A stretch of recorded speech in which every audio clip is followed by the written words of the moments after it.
की धमाकेदार प्रस्तुति।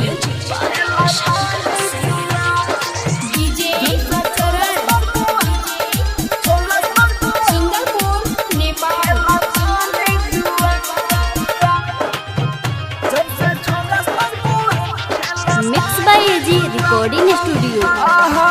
हो दिल के कितना हम संभारी खाली आवता रे गाड़ी।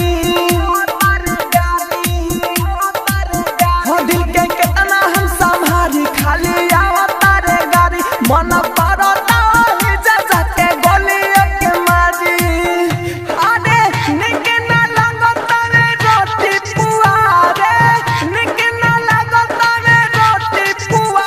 जब से छोटा स्तर पुआ खेलता नी जुआ, जब से छोटा स्तर पुआ खेलता नी जुआ, जब से छोटा स्तर पुआ खेलता नी जुआ, जब से छोटा स्तर पुआ खेलता नी जुआ। बुझल है?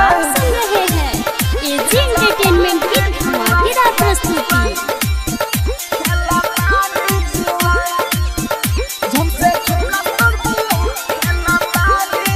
Mix by AG recording studio.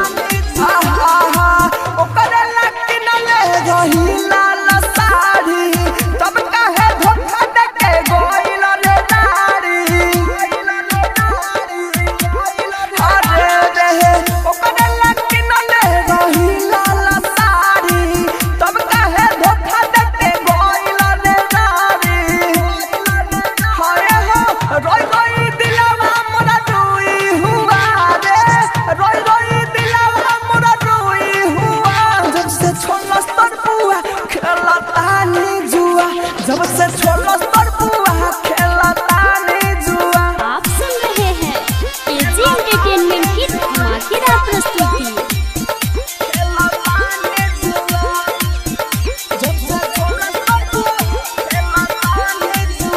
Mix by AG recording studio.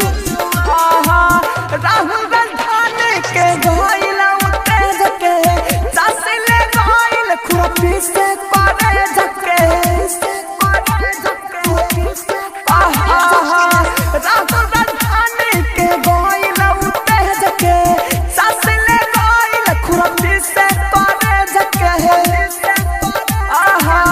Amit से कौड़ा गइले धुआं रे, रामू रोहित उड़ा गइले धुआं। जब से छोटा स्तर पुआ खेलता नी जुआ, जब से छोटा स्तर पुआ मिक्स बाय खेलता नी एजी जुआ। रिकॉर्डिंग स्टूडियो, रोशनपुर सपहा।